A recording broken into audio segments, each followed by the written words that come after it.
여러분은 국내 여행지 하면 떠오르는 곳이 있으신가요? 아마 제주도를 떠올리신 분들이 많을 것 같은데요.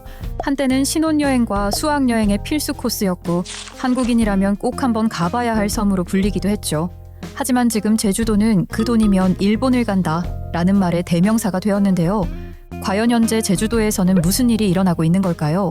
오늘은 제주도 관광산업의 몰락과 미래에 대해 자세히 살펴보도록 하겠습니다.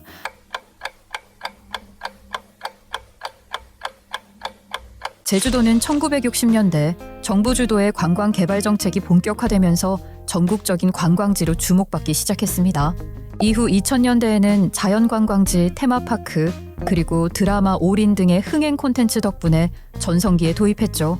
그 인기는 꾸준히 이어졌고 2015년에는 제주도 연간 누적 방문 관광객 수가 1000만 명을 넘어서는 성과를 기록하기도 했는데요. 이런 관심은 2020년대 초반 코로나19 팬데믹으로 해외여행이 불가능해지자 더욱 폭발했습니다. 여기에 더해 제주도를 배경으로 한 예능 프로그램 등이 인기를 얻으며 아예 한 달 살기를 하는 관광객도 늘어났는데요. 그 결과 2022년 기준 제주도 내국인 방문객 수는 약 1380만 명에 달했습니다. 늘어난 관광객을 다 수용하기 위해 항공사는 제주도행 항공편을 추가 편성했고 숙박요금은 천정부지로 치솟았는데요. 그야말로 누구나 인정하는 제주관광의 전성기였죠. 하지만 그 전성기는 코로나 특수와 함께 사라졌습니다. 다시 해외여행이 가능해지자 제주도의 매력은 빠르게 퇴색해갔죠. 대신 관광객들의 선택을 받은 건 일본이었습니다. 제주도를 가는 것과 비슷한 비행시간에 엔저 현상으로 비용까지 저렴했기 때문이죠. 지난해 일본을 찾은 한국인 관광객 수는 무려 882만 명으로 역대 최고치를 경신하며 전 세계 방문객 중 1위를 차지하기도 했습니다. 반면 제주도의 내국인 관광객 수는 하락세를 보였습니다. 제주관광협회 자료에 따르면 2022년 1380만 명이던 방문객 수는 2023년 1268만 명, 2024년엔 1186만 명으로 2년 연속 두 자릿수 감소세를 기록했죠. 하지만 조금만 더 깊이 생각해보면 이런 현상은 다소 이상합니다. 아무리 코로나로 인한 규제가 풀렸다고 해도 제주도는 여전히 좋은 여행지임은 분명하니까요. 그럼에도 관광객들이 제주도를 외면하기 시작한 건 왜일까요? 가장 큰 원인은 가격과 경험의 괴리에 있었는데요. 관광객들의 후기를 살펴보면 너무 비싸고 불친절하다라는 평가를 쉽게 찾아볼 수 있습니다. 가장 대표적인 예가 2024년 봄 제주시 전농로 벚꽃축제장에서 있었던 바가지 요금 논란입니다. 당시 이곳을 방문했다고 주장한 한 네티즌은 온라인 커뮤니티에 사진을 올렸는데요. 사진 속에는 25,000원이라는 가격을 지불했다는 게 믿기지 않은 순대 6조각이 들어간 순대볶음과 4만 원이란 가격에 비해 터무니없이 적은 양의 바비큐가 담겨 있었죠. 해당 게시글은 순식간에 퍼지며 기사화까지 되었습니다. 물론 이는 축제장에서 일부 상인이 벌인 일이지만 문제는 이런 상황에 공감하는 사람들이 너무 많았다는 점입니다. 대부분의 관광객들은 제주도에서 바가지를 써본 경험이 있던 겁니다.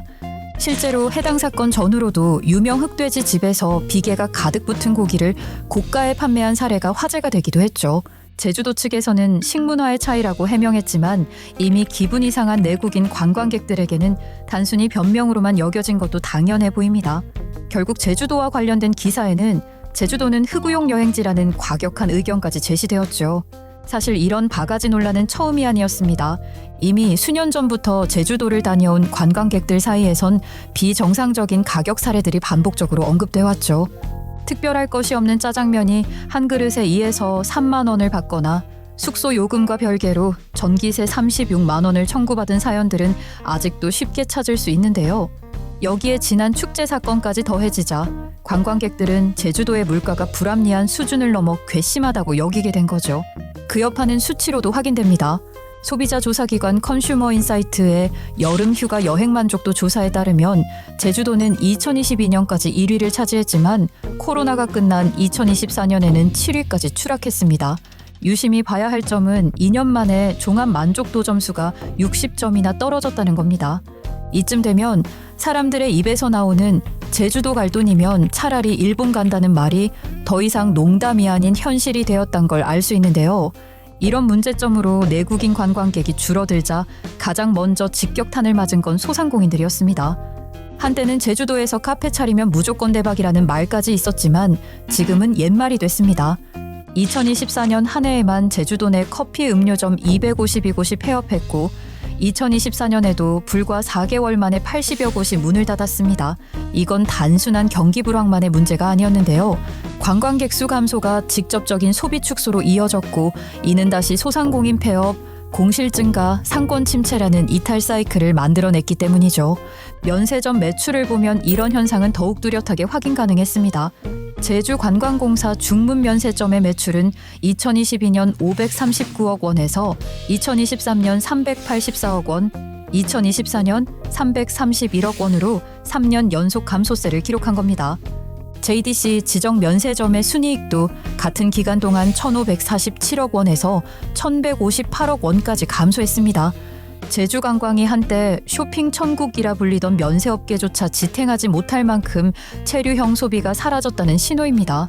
제주도가 더 이상 내국인이 찾지 않는 몰락한 관광지가 되고 있음은 틀림없습니다. 진짜 문제는 근본적인 원인이 무엇인가입니다. 단순히 생각한다면 제주도 몰락의 원인은 상인 개인의 탐욕이나 한두 건의 사건 때문인 것처럼 보입니다. 하지만 내부를 자세히 들여다보면 보다 명확한 답이 나오는데요.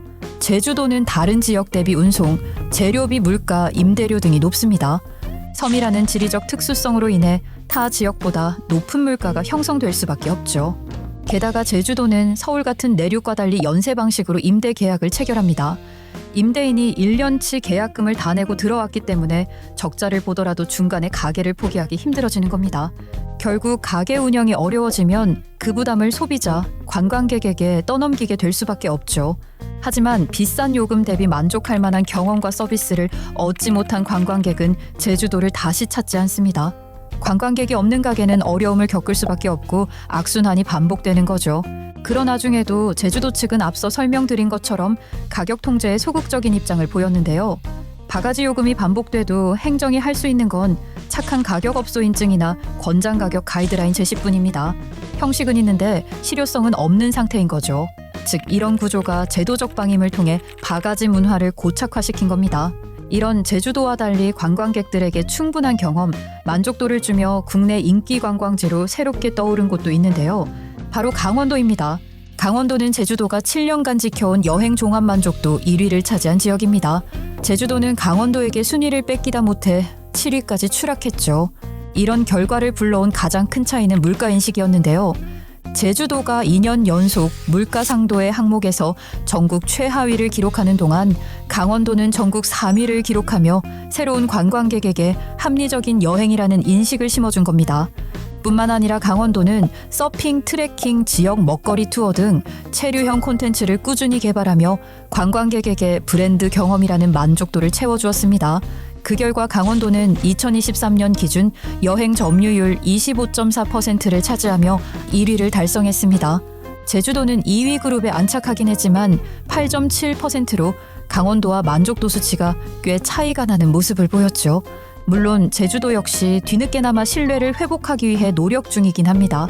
여전히 실효성에 대한 의문은 남아있지만 적어도 문제를 인식하고 바꾸려는 시도만큼은 본격적으로 시작한 건데요. 가장 눈에 띄는 건 가성비 높은 제주관광 만들기 프로젝트입니다. 현재 제주도는 이전에 진행하던 착한 업소 인증을 좀 더 확장시켜 숙박, 교통, 음식점, 관광지, 해수욕장 등 7대 분야에서 적정 요금 권장 가이드라인을 정했습니다. 논란이 되었던 축제 현장에서도 음식 부스에 가격표를 강제 게시하고 사진 샘플까지 붙이도록 행정지도를 강화했죠. 추가로 디지털 도민증을 통한 여행 지원금 제공, 수도권 팝업 스토어 유치, 제주 여행 주간 쿠폰 등 소비자 유인용 캠페인도 적극적으로 펼치고 있습니다. 최근에는 넷플릭스 드라마 폭삭소 가수다의 흥행에 힘입어 도내의 대규모 야외 세트장 조성과 로케이션 인센티브 상향, 콘텐츠 제작, 물류비 지원 등을 포함한 영상 산업 기반 확충에도 나서는 중입니다. 직접 머물며 경험할 수 있는 콘텐츠 섬을 만들겠다는 것이 제주도의 목표인 셈이죠. 실제로 현재 제주도의 방문객은 다시 늘어나는 추세입니다. 물론 아직까지는 외국인 단체 관광객이 다수이지만요. 하지만 드라마의 흥행이 해외로까지 퍼지고 있다 해도 내국인 관광객의 발걸음을 붙잡지 않으면 근본적인 문제 해결은 어렵습니다. 지금 제주도를 찾는 외국인 관광객들은 이전과 달리 카드 사용에 근줄고 지역 상권과 연결 도약해 실질 소비가 적기 때문입니다. 제주도가 살아나기 위해 내국인 관광객의 발길을 사로잡아야 하는 이유죠. 하지만 내국인 관광객의 입장에서는 단기 이벤트나 보여주기식 시도보다는 관광객이 체감할 수 있는 변화가 필요합니다. 과연 지금의 대응들이 제주도를 다시 가고 싶은 여행지로 되살릴 수 있을까요? 여러분은 어떻게 보시나요? 댓글로 알려주세요. 오늘 영상이 유익하셨다면 구독과 좋아요, 알림 설정도 잊지 말고 부탁드릴게요.